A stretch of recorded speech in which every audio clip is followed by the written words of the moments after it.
Have a seat, everybody. Good afternoon. Before we begin today's meeting of my Economic Advisory Board, I wanted to say a few words about one of the topics that we'll be discussing and something that's one of our most important economic issues of our time, the skills and education of our workforce. Because every business leader in this room knows that the single most important predictor of America's success in the 21st century is how well our workers can compete with workers all around the world. All of our education institutions, from our preschools to our universities, have a critical role to play here. But one of our most undervalued assets as a nation is our network of community colleges.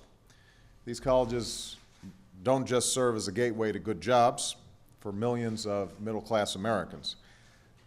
Community colleges also serve as a pool of talent from which businesses can draw trained, skilled workers. Unfortunately, because of the burden the recession has placed on state and local budgets, community colleges have been forced to cap enrollments and scrap courses. And even in the best of times, they receive far less funding than four-year colleges and universities. Not only is that not right, I think it's not smart.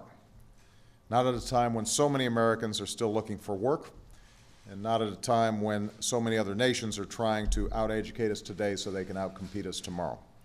We need to be doing more, not less, to equip our workers with the skills and training they need in the 21st century.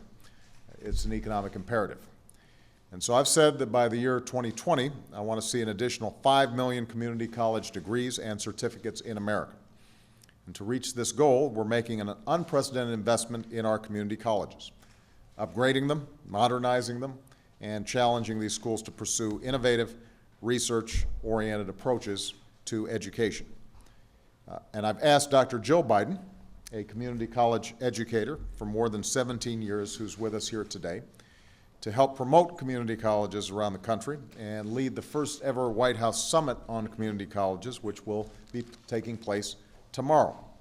And I've asked this Economic Advisory Board to reach out to employers across the country and come up with new ways for businesses, community colleges, and other job training providers to work together. The results of their effort is an initiative called Skills for America's Future, which we'll be talking about today. And I want to thank Penny Pritzker and I believe Anna Berger and perhaps some other folks around this table for putting in enormous amounts of time on this initiative. The idea here is simple. We want to make it easier to connect students looking for jobs with businesses looking to hire. We want to help community colleges and employers create programs that match curricula in the classroom with the needs of the boardrooms. We've already seen cases where this can work. Cisco, for example, has been working directly with community colleges to prepare students and workers for jobs ranging from work in broadband to health IT. And all over the country, we know that the most successful community colleges are those that partner with the private sector. So Skills for America's Future would help build on these success stories by connecting more employers, schools, and other job training providers and helping them share knowledge about what practices work best. The goal is to ensure that every state in the country has at least one strong partnership between a growing industry and a community college. And already companies from UTC to Accenture to the Gap have announced their support for this initiative, as well as business leaders like my friend Penny Pritzker and Aspen Institute's Walter Isaacson. I hope other business leaders will follow suit, and I'm also setting up a task force to work directly with the business community on this effort. This is one of those ideas that just makes sense. Investing in the skills and education of our workers and connecting them with potential employers is something that we should all be able to agree upon, whether we're Republicans or Democrats, business leaders or labor leaders. But it can only happen if we maintain our commitment to education. And so let me just make one last point before we start a broader discussion. I realize that we're facing an untenable fiscal situation. There was a $1.3 trillion deficit staring at me when I took office. And although the economic crisis and the steps we took to stop the free fall temporarily added to our fiscal challenges, it's clear that we're going to have to get serious about the deficit. And that's why I've proposed a 3-year freeze on non-security discretionary spending, That's why I've launched a bipartisan deficit reduction commission, which will be reporting in a few months. What I won't do is cut back on investments like education that are directly related to our long-term economic performance. Now is not the time to sacrifice our competitive edge in the global economy. And that's why I disagree so strongly with the proposal from some on the other side of the aisle to cut education by 20% in next year's budget. It's a cut that would eliminate 200,000 children from Head Start programs, would reduce financial aid for 8 million college students. It would leave community colleges without the resources they need to meet the goals that we've talked about today. And that just doesn't make sense to me. So I'm happy to have a debate about this issue in the coming months, but one thing I know is that this country will be stronger if all of our children get a world-class education. That means, by the way, not just money, it also means reform, and I'm glad to see Arne Duncan sitting here today, who's done as much to promote significant reform across the board than just about any education secretary in recent memory. Our businesses will be more successful if they can find skilled, trained workers here in America. Our future will be more secure if anybody who's willing to work hard is able to achieve their dream of getting a college education. And those are priorities that we all share. Those are investments that benefit the entire nation. And that's what we need to focus on right now. What will grow our economy, fuel our businesses, rebuild our middle class, and keep the American dream alive for the 21st century. So I look forward to working with all of you toward that common goal. And now, let's get down to the business of this meeting. I think they're going to remove this big thing here. And I'm going to be able to sit down and we'll have a good conversation. So, all right, somebody going to break this down? And I'll use this time to come around and say hello to everybody. Thank you for all you're doing for community colleges. Thank you. Thank you.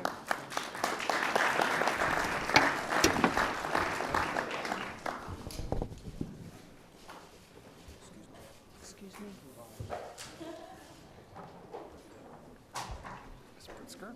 Hello, how are you? It's okay? Excuse me. The last one? The last other one after that?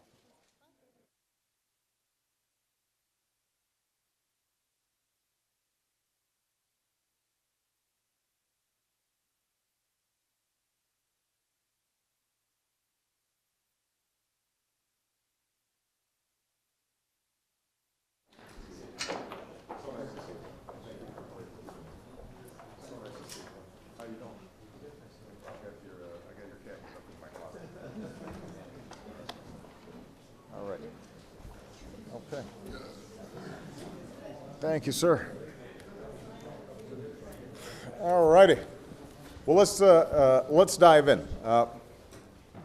My understanding is that, and you tell me, Mr. Chairman, but I think that you are going to open up and introduce the subject, and then we're going to hear from Penny and Anna, both of who worked very diligently on the Skills for America's Future.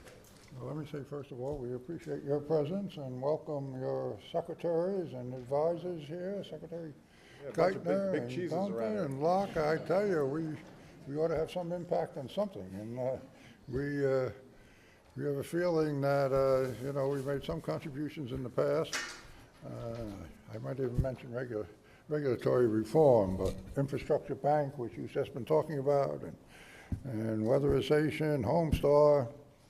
We had this nice program of tax review, which we arrived at no conclusion, but rather demonstrated the problems in the tax system. But anyway, today is on, as you know, Skills for America. You've already introduced it.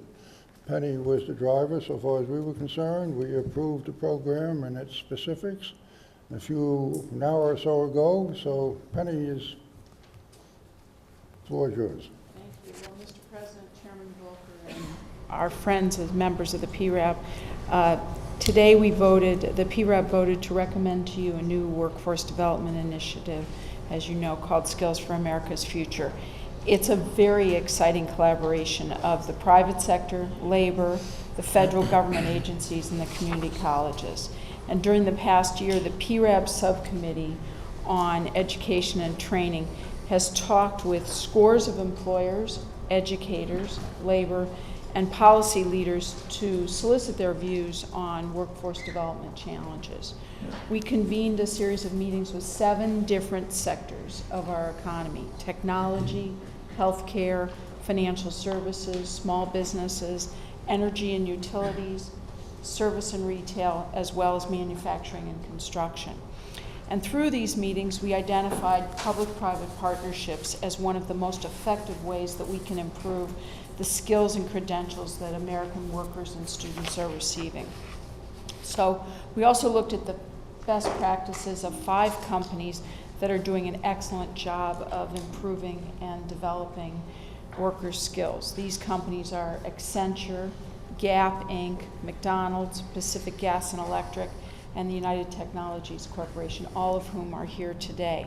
These 5 companies helped us to develop this program and have signed on to be a part of this brand new initiative.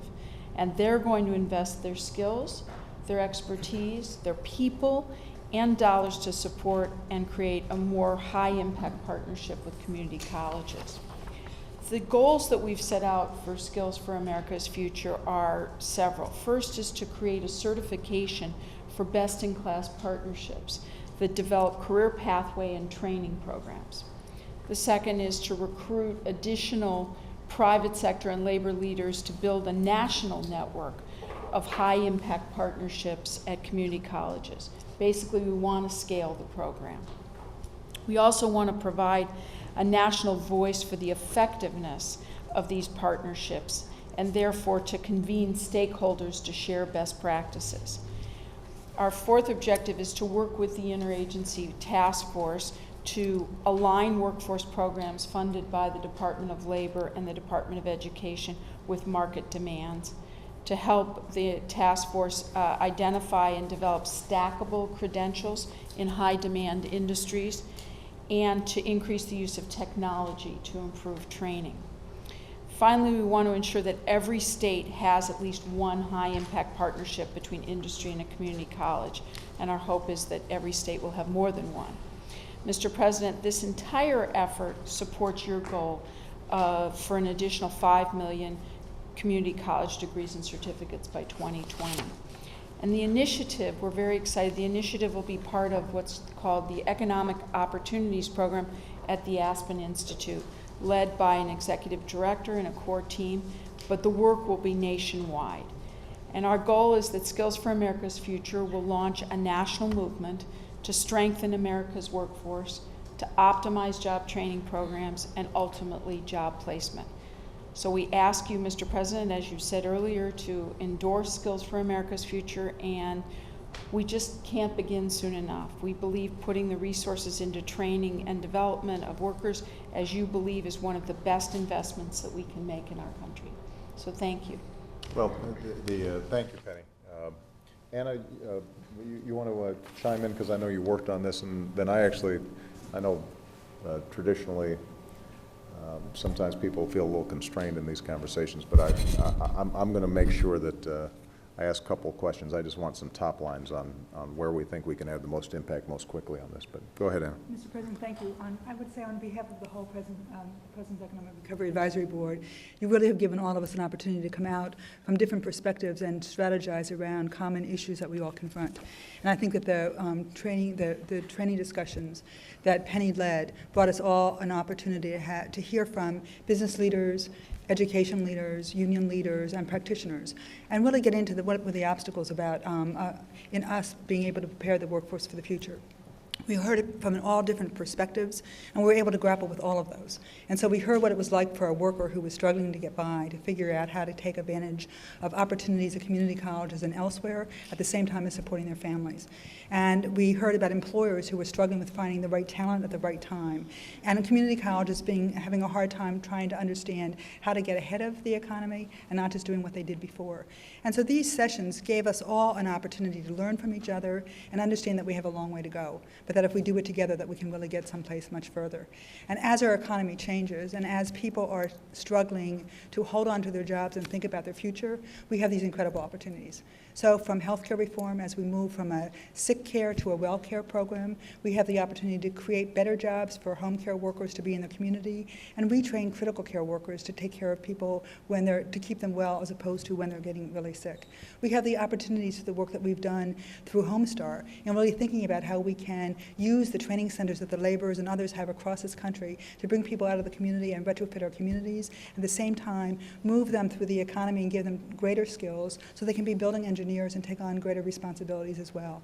And we heard from manufacturers about all the possibilities that we have in terms of turning our economy around and being a manufacturing base again if we have the workers who have the skills that we need. And we saw collaboration in a way that I had not seen it before. And we think that this opportunity, this initiative, gives us a way of being able to have a real public-private partnership where workers and employers can be at the table, where we can actually bring our resources together and think about how we get from where we are today to the 21st century as quickly as possible. So I was honored to be able to be part of this, and I think that this initiative that we all voted on today, that we hope that we can all embrace, can make a difference for working people today and in the future. Well, I'm very encouraged, and I fully endorse it. I'm looking forward to being behind it 100%. I am interested, and maybe folks like Jim Skinner or others who are already doing this kind of work, and you guys may have already gone over this, but I'd be interested just in figuring out, when we look at the best practices, Penny, what 2 or 3 elements stand out, so that if we're planning to scale up, what are some indicators that this is the kind of workforce training that's going to work? This is the kind that's a waste of money and time that we have to revamp. Is it primarily businesses having spoken to the community colleges ahead of time and help them design it so that they know what skills are needed? Is a lot of it simply a matter of remediation, in which case, we've got to do more work K through 12 to make sure that folks are up to speed? And obviously this will vary industry by industry, but I don't know if either Jim or Glenn or somebody who are already doing this, whether you guys have any thoughts on this, or Penny, based on all the conversations you had. Well, I'd be happy to speak up. The selfish viewpoint of McDonald's, of course, around talent management, leadership development, because we're a growing company, is making sure we have the skill sets in our workforce that are capable of delivering on our strategies. Now, that has an enormous impact on America, because if you look at the work that we're doing, which is centrally focused on English under the arches, it's not about our people being able to speak English. It's about them being able to communicate more effectively, be more competitive in the workforce, and be associated with community colleges so that they can further their education. And we're going to expand that by 30 sites and another 1,000 managers. We've impacted 1,000 or plus managers already. And the opportunity for them then to further their education. Roger, you asked earlier the question about the connection to four-year colleges. This gives them the opportunity to get credit in community colleges. We're willing to give our intellectual property to the community colleges and put these programs to work. And they're all audited and supported by community college professors. And it's 110 hours, 22 weeks, and it already is showing a dividend, certainly for us in the workforce. And not all these people stay with McDonald's their entire working life. They go somewhere else. And so I think we're contributing to the growth of these individuals for the workforce beyond what they might be doing today at McDonald's. And that's how we're connected with the current program, and we do a lot more, as you know, around talent management, leadership development. A little different than Jim's. I'd say the investment we're making is really focused on leadership. And if you look at Jim's business and our business, it's not uncommon that we have 26, 27-year-old men and women who are running $5, $6 million businesses, and they have 70, 80 employees. So we've really tried to work with the community colleges we're going to be making investments in these 7 cities, and part of that is job shadowing, having them spend quality time with our managers, of our workforce we have, 125,000 people of the business actually work in the stores. Everything happens in the stores.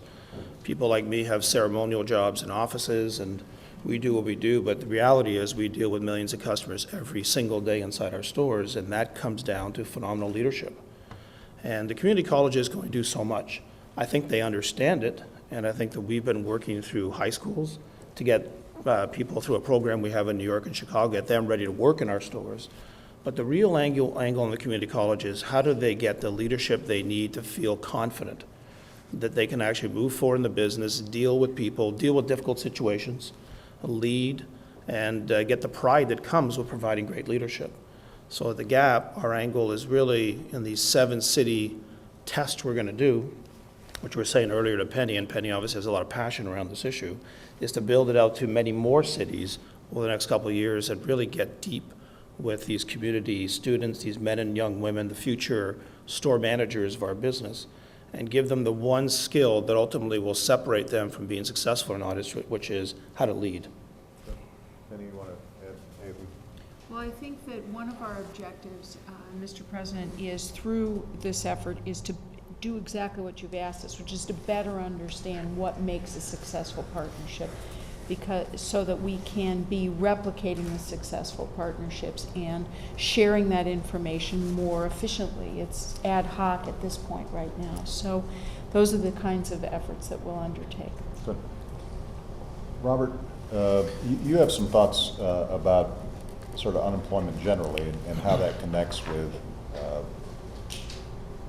worker training, potential skills mismatches that are out there right now. You want to share some thoughts in terms of just the data that you've been looking at? So, Mr. President and members of the administration, on behalf of the PERAB, I've been asked to discuss the nature of unemployment, and I've broken it up into 2 sections. The first aligns with Penny and Anna's discussion on why education and training matters in support of the skills for America's future. If you break down unemployment by education attainment, you will see that although the rate has doubled across the board for all segments, the numbers can be quite astonishing. The unemployment rate for an individual without a high school degree is 14 to 15%. And for a high school degree with no college is double digits, 11, 12%. Both significantly higher than individuals with more schooling. Furthermore, there are large disparities across race, with African Americans and Hispanics much more likely to be unemployed than whites. Sadly, as the work we've done, the disparities by education and race widen when we consider the full jobless rate or the underemployment number. That only reinforces the importance of education and training initiatives, which is what we are here to discuss. Now to the second point. If you look at the hardest hit states across factors such as unemployment, mortgage foreclosures, and industry sector job losses, you will see a direct correlation. For example, Nevada, Florida, Michigan, and California rank in the top 5 states for both unemployment and the share of mortgages underwater. These 4 states have also lost a disproportionate amount of jobs in construction or manufacturing or both, way above the national levels. These 2 industries, construction and manufacturing, have lost the most jobs during the downturn. Construction's around 20% and manufacturing's around 15%. Mr. President, the PERAB wants you to know that this reinforces the need to ramp up 2 of your key initiatives, infrastructure spending and Homestar. It's critical that in this changing trend, that for us to create new jobs, these are the 2 key initiatives that we need to continue. Now I've been asked to pass to John Doerr, who'll discuss in a little more detail the Homestar program. John? I thought I'd give you, Mr. President, and the administration an update on where we stand on this Homestar effort, which you remember is something to create jobs in the hardest hit of our industries, the construction industry, while at the same time we're using private capital to save consumers money on their energy bills and deal with our energy independence problems. So it's a triple win, all 3 things going. And it's after your endorsement, Mr. President, attracted quite a range of support from the Chamber of Commerce, the National Association of Manufacturers, folks also that you might call environmental groups, 3,000 small and medium businesses from every state, and major labor and business organizations. It's passed the House. This is really one of those bipartisan bills, and it must pass the Senate. I believe the votes are there in the Senate. They're looking for, I guess they call it the right vehicle to put that bill together, but I think it's of relevance today because one of the two tracks involves training workers to upgrade their skills and to create a new industry in America, which would be a professional home retrofit industry. And it's just not very often you get the chance with a small federal program to kickstart what I estimate is a $30 to $40 billion new American industry whose jobs are never going to be outsourced. So I know your administration is working very hard to push this forward. That's our status, and perhaps it could be part of an oil spill bill or some other action before the Congress adjourns. I've been sold on this for a long time. When we announced our desire to move aggressively for this, we went over to Home Depot. What was striking was not only the enthusiasm, obviously, of a big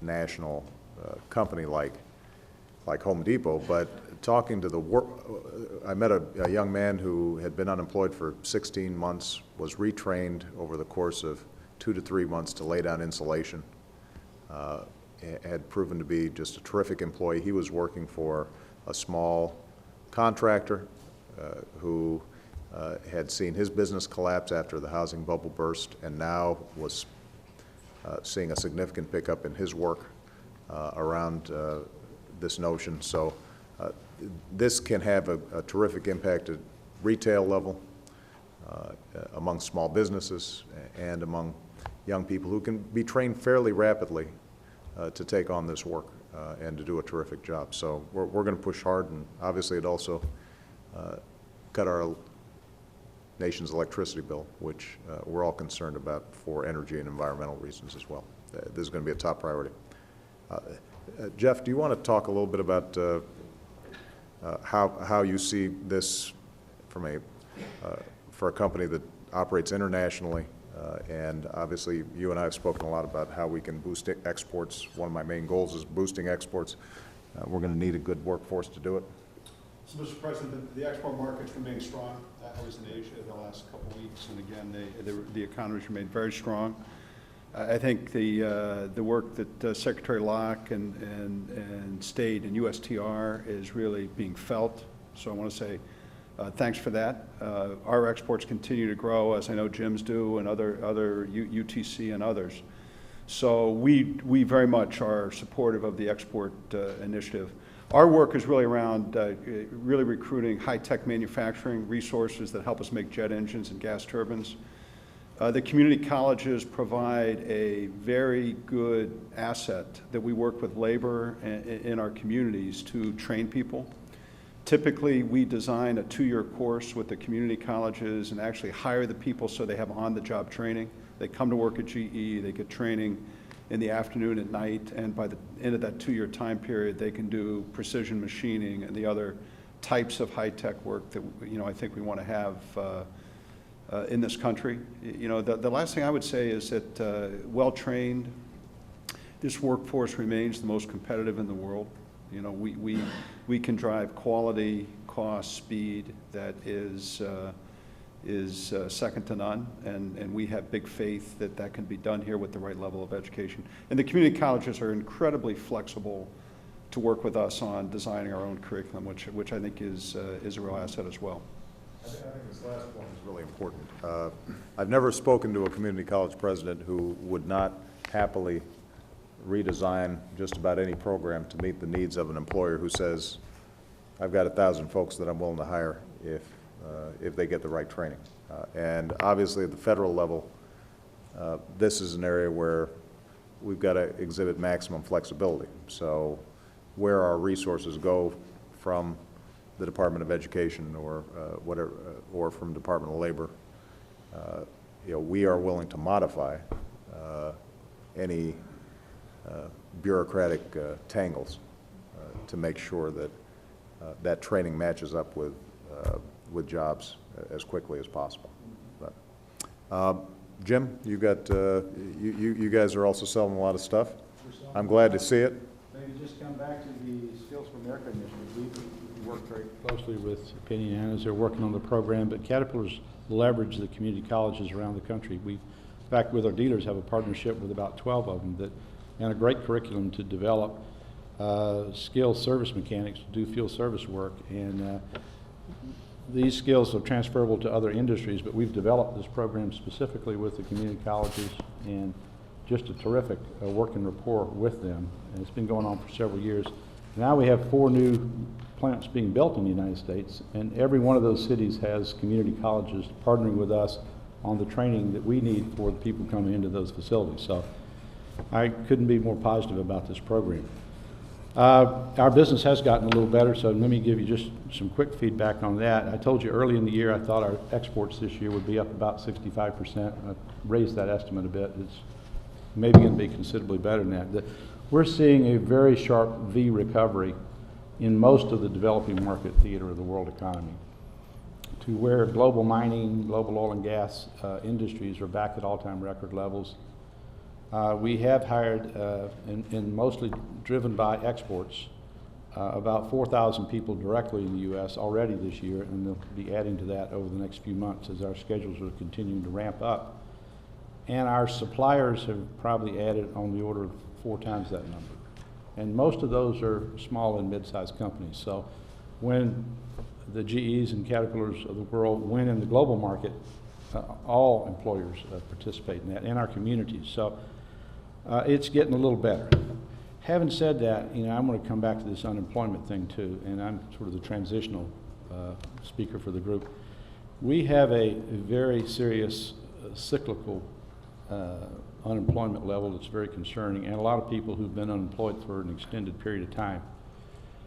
I want to come back to infrastructure. I know it sounds self-serving since we work with that industry, but we've got in the skilled trades and building construction in general, because of this very sharp downturn in housing, the unemployment rates are over 20%. So there are a lot of skilled people ready to go to work that don't have an opportunity. There's clearly a lack of demand in this area. And I think we have a deficit in terms of investment in this country in the infrastructure we need to help us compete in the world market in the future. So doing more of this on an emergency basis with the extreme unemployment levels that we have, I think will help our economy and better position it to compete in the world market a decade or 2 ahead. And the welfare of our citizenry is really a function of our ability to compete in global markets. And we need to be really consciously thinking about that now. We need a different kind of recovery this time. It can't be retail driven so much as it's got to be investment and really global competitiveness, export oriented, to give us the kind of sustainable recovery we're looking for.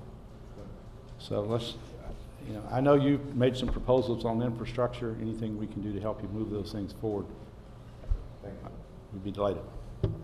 Rich, I know that obviously you're hearing some of this, what Jim said from your own membership. Folks in the trades right now who were doing well when the housing market was booming have been devastated over the last couple of years. And so I'm assuming that ideas like infrastructure are ones that would garner strong support from your members. In construction, we have about 40 to 42% of our members on the bench right now. But I want to thank you, Mr. President, for first bringing us together to talk about jobs and the urgent need for more investment in workforce training. As Annie indicated a little earlier, the labor movement is a leader in workforce training, spending more than $1.5 billion a year from unions and joint programs to train people as diverse as hospital workers, electricians, hotel chefs, machinists, and master mason pilots.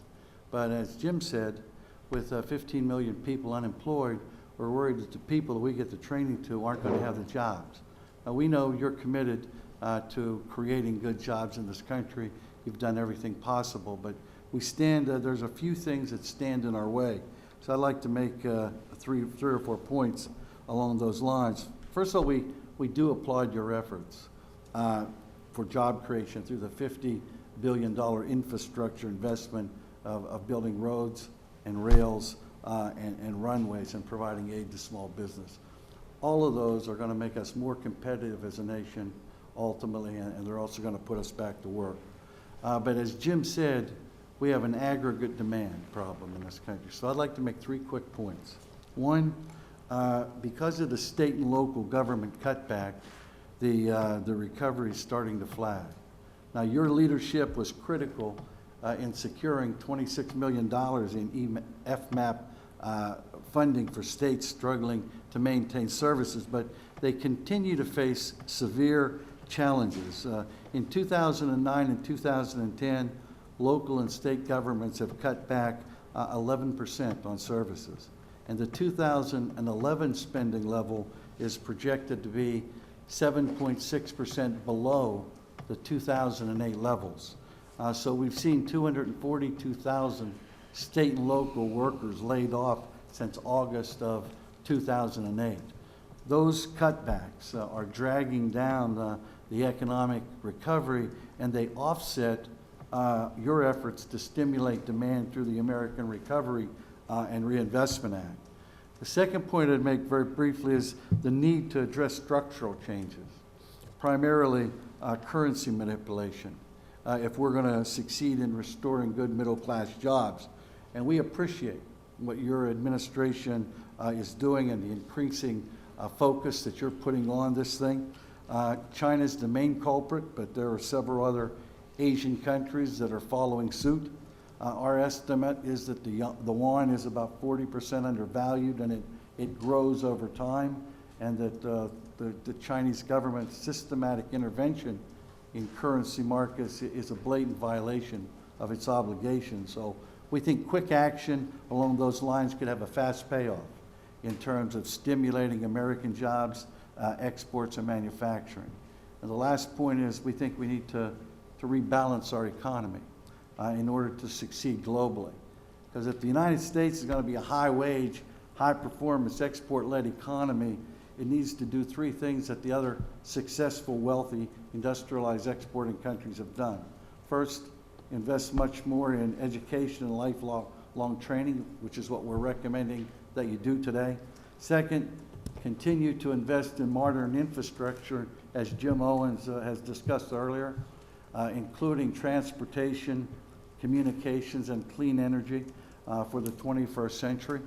And the third is to support labor law reforms that will allow workers the freedom to choose a union without fear of reprisal. Because in a cutting-edge economy, unions are an essential partner for fast-paced, innovative business. And successful high-wage export economies around the world have empowered workers, not treated them like costs to be cut. So, Mr. President, we really applaud you for all the efforts you've made to first save the economy and then turn it around and start to create jobs and build a foundation where the economy can grow and the jobs that we need can be created.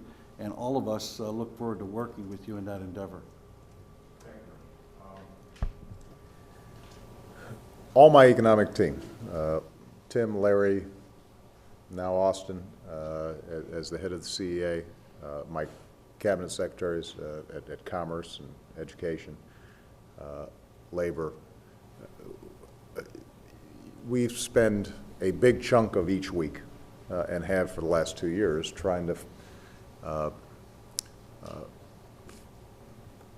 optimize the nation's economic performance and the recovery in light of a couple of things that have already been mentioned.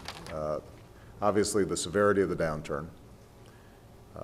Historically, financial crises bring about recessions that are deeper and longer lasting than the normal business cycle recessions. There is a sense on the part of consumers that that they have to start saving more and cutting back on their debt levels. And that means that the prospect of a consumer-driven V-shaped recovery is less likely. And we're in a fiscal environment in which we were already in debt, which means that some of the traditional tools that we have are more difficult to apply. We essentially have to apply the accelerator and the brakes at the same time. But two things that I think might be worth focusing on in the remainder of our time would be, one, the issue that's already been raised, the issue of aggregate demand. Are there ways that in a cost-effective fashion we can boost aggregate demand? And the second thing we should talk about is uncertainty, because one of the things that we do here, obviously this has been prominent in the business press, is the notion that, well, companies are now making a profit again, they're sitting on a lot of cash, but they're unwilling to put that cash to work investing because they're concerned about uncertainty, whether it's legislative, healthcare, financial regulatory reform, or taxes and the outlook there. So I'd be interested in hearing some thoughts from the group on both those items. Martin, I will start with you and see if there are some strategies for boosting aggregate demand that would garner your support, knowing that you are obviously concerned about our long-term fiscal outlook. Thank you very much, Mr. President. Yes, you're right. I am very concerned about the size of the out-year fiscal deficits. And I would emphasize that the size of the aggregate demand problem is massive. We're talking about a GDP shortfall of about $1 trillion, annual rate of $1 trillion. That's the size of the gap between the GDP today and what it would be if we were operating at full employment. And that's why we have about a 10% unemployment rate. So what can be done? Well, I think one thing, I have thoughts about three things. First, fixing the housing markets, the residential housing markets. With the end of the first-time homebuyer credit, I think we're beginning to see house prices coming down again. I think that's likely to accumulate more falls in house prices. That'll cut consumer spending, and it makes it harder for people to move from where they are to where the jobs are.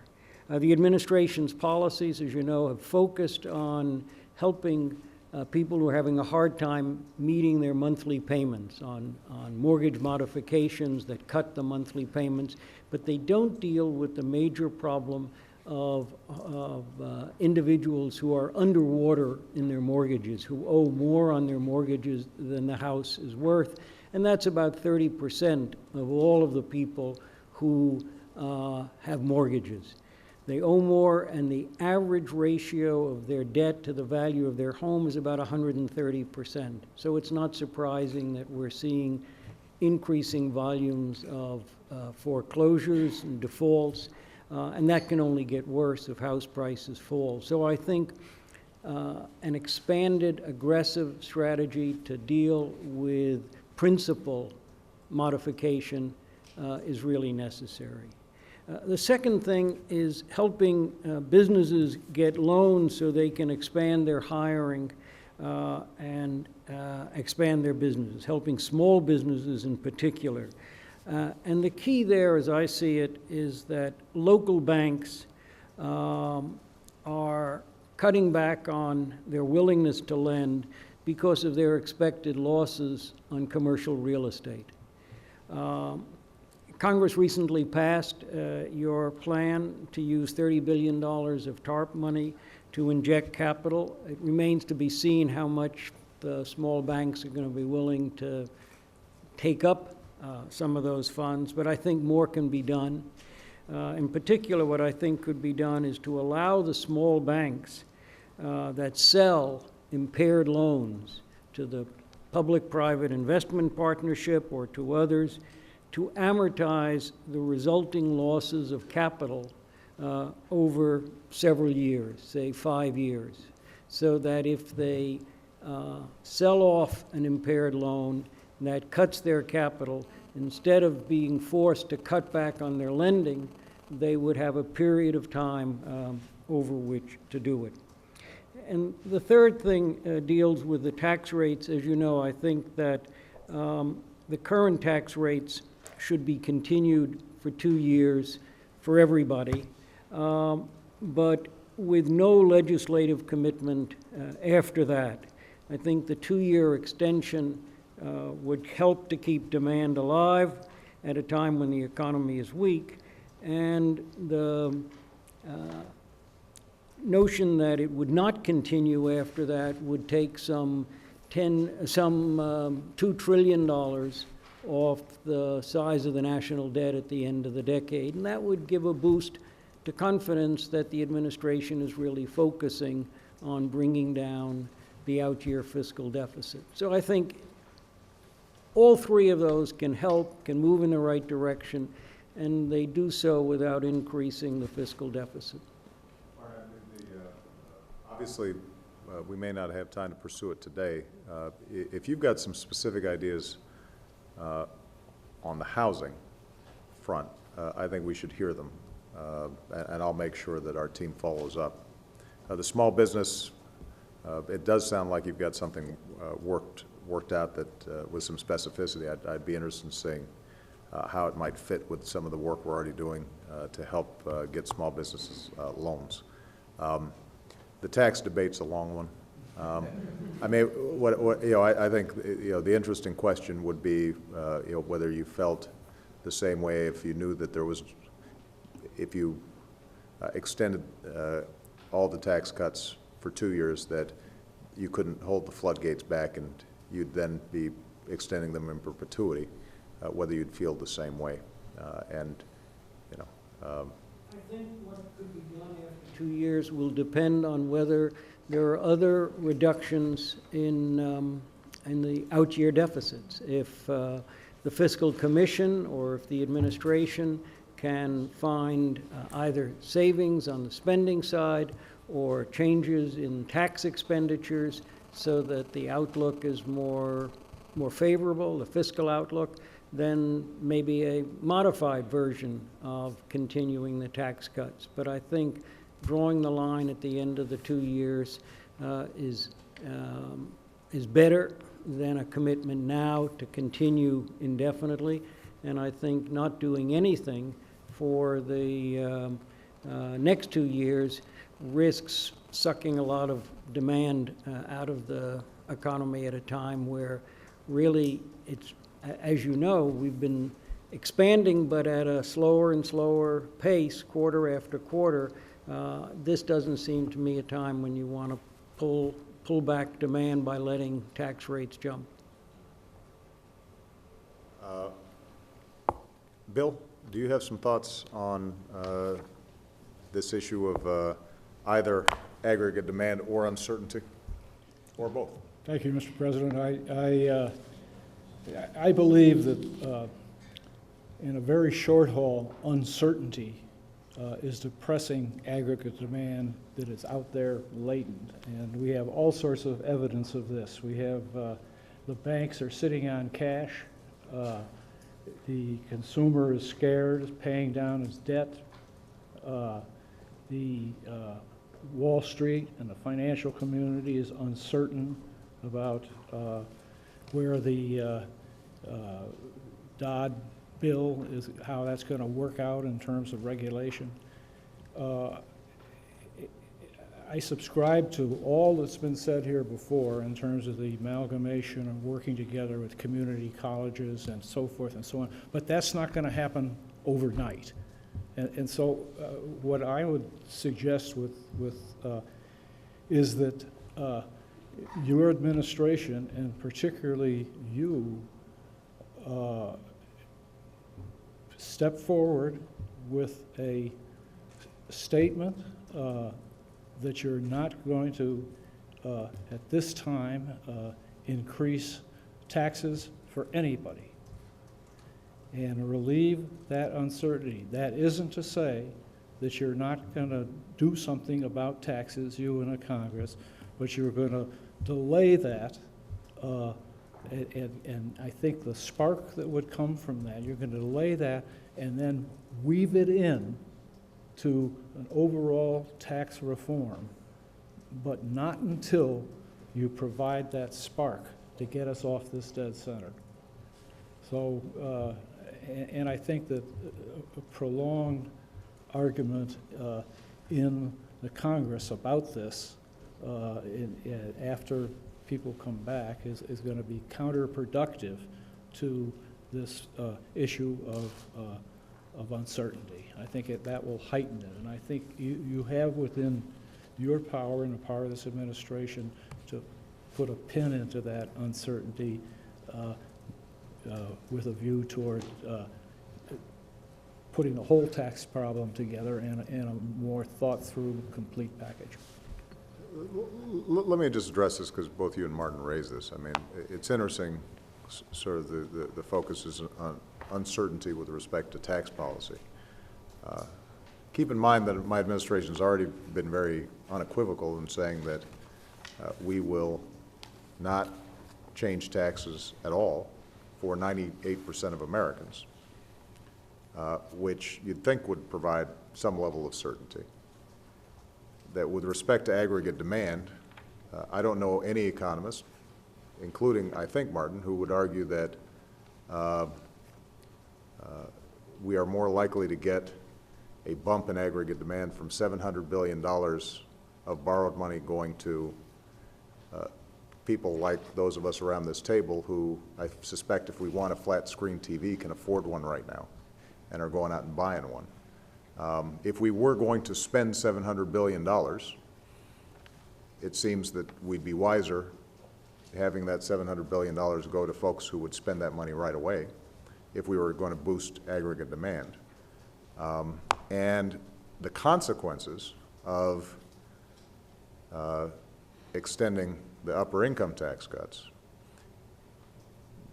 based on what we've already heard fairly explicitly in the political environment, is that you do that now, you're going to do it forever. There's not going to be necessarily a deal that says, as Martin, I think, an entirely respectable position is to say, extend them all for 2 years and then they go away, right? I mean, that's an intellectually consistent position. But that's not really the position that is being promoted up on Capitol Hill. And so the question is, if I can achieve certainty for 98% of the people affected by the tax code, and there's an argument about the 2%, primarily because there's also great uncertainty about our deficits and how we're going to pay for those over the long term, why wouldn't I go ahead and promote certainty on the bulk of these taxes? And also, in that way, preserve some flexibility to do something about a deficit, which everybody says is out of control, and that we're going to have to do something with immediately. I will allow Martin to respond, only because I named him in my comment. And then I'm going to bring in the big guns. I'm going to have Laura come in. So go ahead. Go ahead. Well, thank you. I think there are two issues. One is about the size of the out-year deficits, because the administration's formal plan, your formal plan, would continue for the 98% indefinitely. And so that's the extra $2 trillion that people worry about.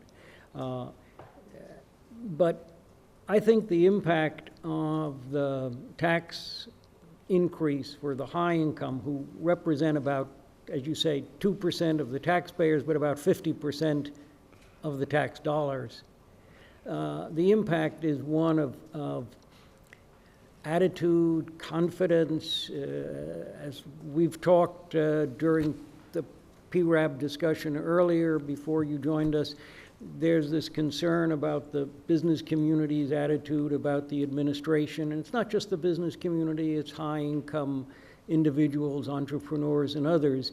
And so the increase in the tax on those individuals is a signal that the administration, that they're going to have to pay higher taxes, and it may be even more going forward. But so it's more than just the mechanical whether they can afford another flat screen TV, but how they think about their business life and economic life going forward. I understand your point, and we can't belabor this. I just think it's a very interesting discussion, because essentially what the argument comes down to is that the psychology of those of us, and I'm in this category, those of us who are wealthy and make a lot of decisions that determine whether investments are made or not, that our psychology is sufficiently important that even if we don't need a tax cut, we should give them a tax cut, we should give us a tax cut, in order to induce us to play ball, because otherwise we're going to take the ball and go home. And I understand the argument, and it may be true, but I think that you might understand how folks who have, as you pointed out, seen their home go underwater by $100,000, or have lost their jobs, or having trouble making ends meet, and they're thinking, boy, I could use tax relief right now. They might feel like they're being held hostage here. And that they also know that down the road we're going to have to make decisions about spending cuts to offset whatever tax breaks or expenditures we put out there. And that they, in the weaker position, are going to be ones who are really hurt.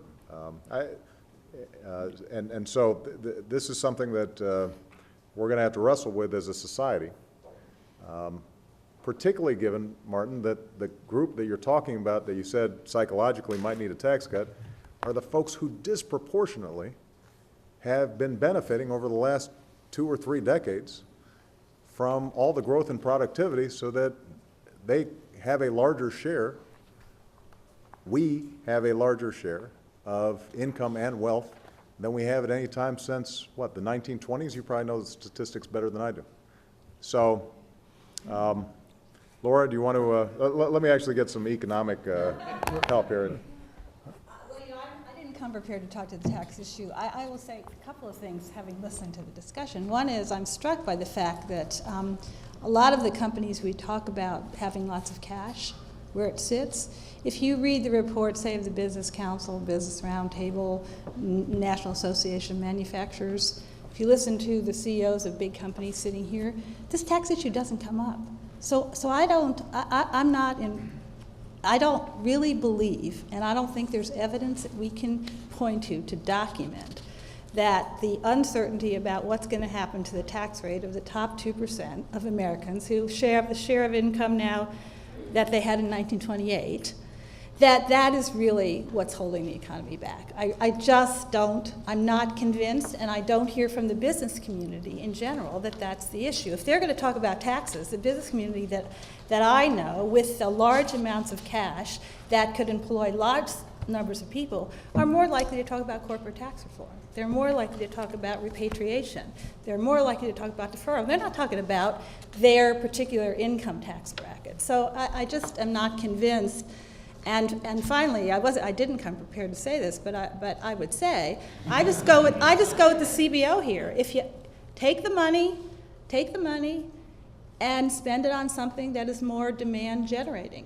Bring the revenue in from the top 2% and use it to fund a national infrastructure bank. Use it to fund a tax cut to basically a temporary tax cut on payrolls. Use it to fund state and local governments on Arnie's education initiative. The money can be used in a more demand-generating way if that's what we need to do. So I'm not convinced that uncertainty about the tax rate really has to do with our problem. It is primarily an aggregate demand problem. You've articulated it completely. Your team knows it, and you know it. The size of the problem is very large. Marty mentioned that as well. And we have limited tools because we're in a fiscal hole at the beginning. I think that's why, and I would point here, if there's any debate about whether there is uncertainty about aggregate demand, let's just point to the Federal Reserve and listen to their discussions. Their discussions indicate that they are very uncertain about the state of aggregate demand, and that they are beefing up their toolbox of things they can do if things falter more than they expect. So there is a huge amount of uncertainty about the course, the strength of demand. It's weak, and we don't know how fast it's going to recover. That's the reality. So what can you do on the fiscal side? I think what you have been doing and what we have been talking about are the things we really have to focus on. You have to focus on things where you can spend a limited amount of funds, perhaps by taking in the revenue from the top 2%, but you can spend some funds on projects like infrastructure that both create demand now because they hire people to do the projects now. That's what Jim has been talking about from the beginning, the importance of infrastructure as a way to hire people now. But brilliantly, such projects also create supply for the future. They also make us more competitive for the future. And furthermore, if you fund a lot of these projects through public-private partnerships, they will be paid for. They don't add to the long-run deficit. And also, there's this wonderful thing of leverage. You know, the CEA report on the stimulus package in July there was a very good last section there saying about 300 to 400 billion of the stimulus package, or actually I think it was 100 to 200 billion, had leverage with the private sector of 3 to 4 times. That's the kind of project where a little government money on an infrastructure project can bring in a lot of money. A little money on alternative energy can bring in a lot of money. A little money on R&D. So I would urge you to think about leverage where a dollar of fiscal spending, and this is spending money primarily, or targeted tax relief can leverage a lot of private money. And of course, what we're talking about, how we started the program today, is exactly that. We're talking about partnership where the government isn't putting in many resources at all, it's putting in some, but you mobilize the private sector. So that's, aggregate demand is the issue.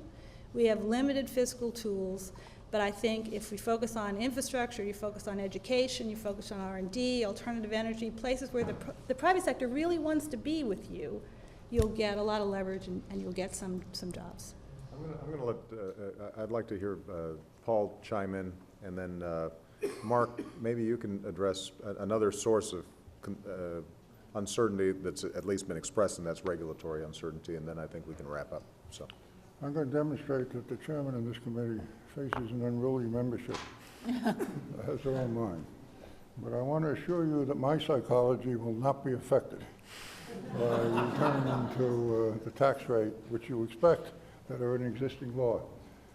And given the deficit we have, I'm just repeating the arguments, if you're looking for the priorities of where to provide some stimulus, the most unlikely place to apply stimulus would be for those that already have so much of the wealth of the country that has been accumulated over 2 decades when the people under 250,000 have had no increase in real income during this period of time. And it seems to me the argument, whatever the precise number is very strong.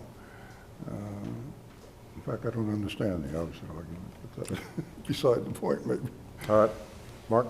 I have a couple quick comments on what's been said before, non-regulation. What Penny drove in this process for me will ultimately lead to a crisp answer to the question you were asking about what works. If you're able to analyze this broadly across the country, then you can figure out what's working, what's not, and what's getting the best return. And when we talk about uncertainty, Marty's comment, which in many ways I agree with on housing is so driving profoundly the problems in the country. One of his comments was, look, I think we should aggressively deal with principal modification, that whole discussion. Well, if you want, the other side of that is if you really want to increase uncertainty, go deal with principal modification, okay? Because there's a whole market out there that's assuming you're not going to deal with principal modification. So I think that's why you're paid, the big bucks, I guess. You have to figure out, which of these two it really is, because that narrow issue could really create more uncertainty than it's solving, at least if it's done in a incorrect way. On regulation for a second, one suggestion that I've heard, I didn't come up with, another fellow mentioned to me, is that if you look at the aggregate economy and you say for a variety of reasons, this administration has had to deal with healthcare and energy and education and financial re-regulation of all four of these. And that by definition, when you re-regulate whole sectors of the economy, in this case, 4 huge sectors of the economy, you do create uncertainty, particularly when the rules need to then be rethought. That could you possibly think about this in the context of a pay-go, where for every incremental regulation you're putting in place, you're looking at the last few decades of regulation that are already in place and you're taking something off the table. A practical example of that today, I think, is Secretary Geithner must be dealing with the whole issue of mortgages and how you regulate mortgages on a go-forward basis. And there are multiple constituencies within that, including we decided for a variety of reasons not to consolidate regulatory bodies in the United States. And several of them have their mandate for how they want mortgages to be regulated. Well, is that a good idea? You're going to ultimately have at least 2, possibly 3 major forms of mortgage opportunity or mortgage forms or mortgage regulation in the U.S. And it seems that if you couldn't get rid of, because for whatever reason politically it wasn't the right thing to do, these multiple agencies, if the objective is to provide clarity to the consumer and to the financial institutions of how a mortgage is done, then maybe you come up with one mortgage, one way to approach that as opposed to 3 separate ones, which is probably where it's going today. So whether the concept of pay-go could completely apply or not, if you were to provide a clarity to the administration that it's not just added regulation, there's something else that has to come off the table, I think that would go a long way to, or at least part way, to dealing with some of Bill and Marty's comments. Well, I want to pick up on this because I think, Mark, you did a masterful summary of some of the challenges we faced. The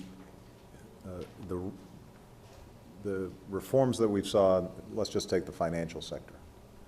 I think most of us would agree that the rules that had been in place weren't working.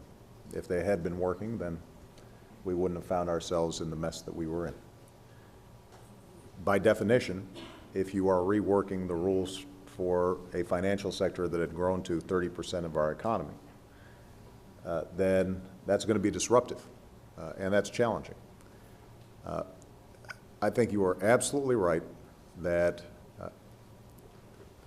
having taken a series of steps that were necessary, it's important now that there is a period of healing and consolidation and implementation that is less disruptive.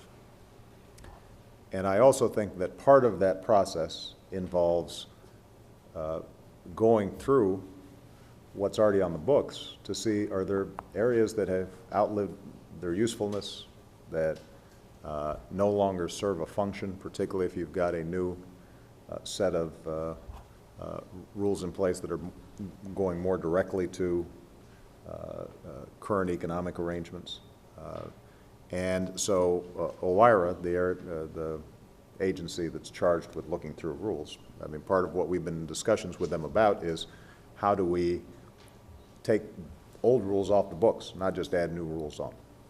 And that's something that we want to move forward very aggressively on. In fact, when the Business Roundtable came to us with a list of things that they felt were adding uncertainty, I mean, I will tell you, some of the things they had on the list, which were equal pay for equal work laws, our attitude was, feel certain that I think women should be paid as much as men. And, if you should just take that to the bank, that's something that I think is the right thing to do.